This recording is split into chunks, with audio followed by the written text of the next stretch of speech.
এর পাশাপাশি অভিষেক বন্দ্যোপাধ্যায় আজ আরও একটি নির্দেশ জারি করেছেন। তিনি বলছেন যে তার নাম করে কিংবা আইপ্যাকের নাম করে কোথাও টাকা তোলা যাবে না। কোথাও যদি কখনো সন্দেহ হয় সঙ্গে সঙ্গে ভেরিফাই করবেন। পদ পাইয়ে দেওয়ার কথা বলে আমার নাম করে টাকা তোলা হচ্ছে, আমার বা আইপ্যাকের নাম করে কোথাও টাকা তোলা যাবে না। কয়েকজনকে গ্রেপ্তার করা হয়েছে, যদি সন্দেহ হয় সঙ্গে সঙ্গে ভেরিফাই করবেন।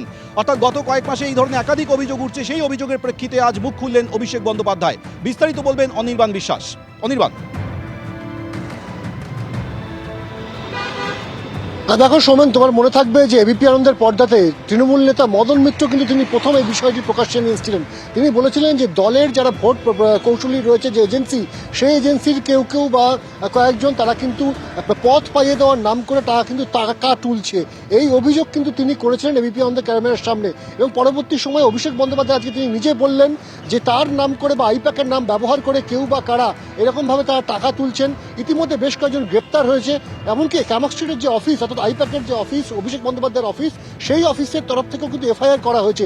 ফলত তিনি কিন্তু আজকে একটি ফোন নাম্বার জারি করেছেন দলের সর্বস্তরের কর্মীদের জন্য। একেবারে সেটা মন্ত্রী হতে পারে, সাংসদ হতে পারে, এমনকি জেলা স্তরে, ব্লক স্তরে যে সমস্ত নেতাকর্মী রয়েছে তাদের প্রত্যেকের জন্য কিন্তু একটি ফোন নাম্বার চালু করেছেন, যে ফোন নাম্বারে কিন্তু ফোন করে ভেরিফাই করা যাবে যে লোকটি টাকা চাইছে পদের বিনিময়ে সে আদৌ আইপ্যাকের সদস্য কিনা। এবং তিনি কিন্তু পরিষ্কারভাবে জানিয়ে দিয়েছেন যে জেলা স্তরে জেলা সভাপতি হোক বা মন্ত্রী হোক বা জেলার অন্য কোনো জেলা সভাধিপতি হোক বা জেলা সভাপতি হোক, এদের কাছে যখন কেউ আইপ্যাকের তরফে যাবে, আগাম অ্যাপয়েন্টমেন্ট নিয়ে যাবে, কোন সময় যাবে, কতক্ষণের জন্য যাবে, কি তার বক্তব্য বা এজেন্ডা কি, সেই সমস্ত কিছু আগাম জানিয়ে তবেই কিন্তু যাবে। যদি কেউ এরকম না গিয়ে থাকে বা যদি কেউ আচমকা এসে কেউ কথা বলতে চায়, তাহলে কিন্তু তৎক্ষণাৎ ওই যে পার্টিকুলার ফোন নাম্বার দেওয়া হচ্ছে সেই ফোন নাম্বারে ফোন করে একই সঙ্গে কিন্তু অভিযোগ জানিয়ে বা ভেরিফাই করে নিতে হবে যে আদৌ যে ব্যক্তি তিনি পৌঁছেছেন নেতার কাছে তিনি আইপ্যাকের বা অভিষেক বন্দ্যোপাধ্যায়ের অফিসের কোনো সদস্য কিনা।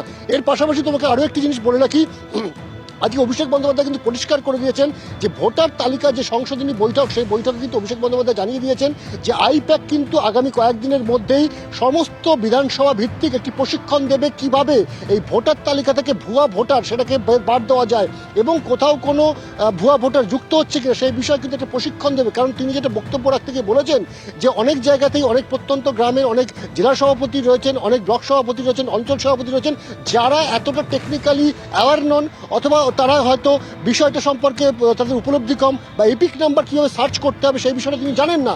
সেই জায়গায় কিন্তু একেবারে দলের তরফে আইপ্যাক কিন্তু সেখান থেকে টিম যাবে এবং তাদেরকে প্রশিক্ষণ দেবে। ফলত বলাই যায় যে 27শে ফেব্রুয়ারি মমতা বন্দ্যোপাধ্যায় নেতাজি ইন্ডোরে যে বার্তা দিয়েছিলেন আইপ্যাক নিয়ে, তারপর আজকে অভিষেক বন্দ্যোপাধ্যায়ের ভোটার তালিকা সংশোধনীয় বৈঠক, সেখানে কিন্তু আইপ্যাকের গুরুত্ব এক ধাক্কায় কিন্তু অনেক গুণ বেড়ে গেল। এবং আগামী যে ভোট 2026-এ আসতে চলেছে, আইপ্যাক যে তৃণমূলের হয়ে 2021 বা 2024-এর ভোটে যে ভূমিকা নিয়েছিল সেই ভূমিকা যে নিতে চলেছে এটা কিন্তু আজকে অভিষেক বন্দ্যোপাধ্যায়ের বক্তব্য থেকে একেবারে স্পষ্ট।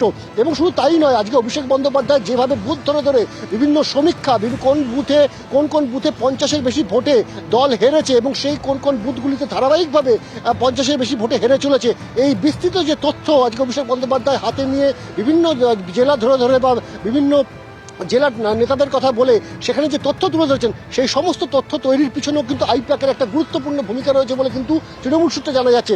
স্বাভাবিকভাবে একদিকে তিনি কিন্তু পরিষ্কার বার্তা দিচ্ছেন যে তার নাম করে বা আইপ্যাকের নাম করে কেউ যদি টাকা চায় টাকা তো দেবেনই না, উল্টে আগে ভেরিফাই করুন যে কারা পৌঁছচ্ছে আইপ্যাকের নাম করে বা অভিষেক বন্দ্যোপাধ্যায় অফিসের সদস্য হিসেবে। সেই ভেরিফাই করবার জন্য কিন্তু একটি নাম্বারও চালু করেছেন অভিষেক বন্দ্যোপাধ্যায় আজ থেকে। সৌমেন। অনির্বাণ, তোমাকে আপাতত ধন্যবাদ।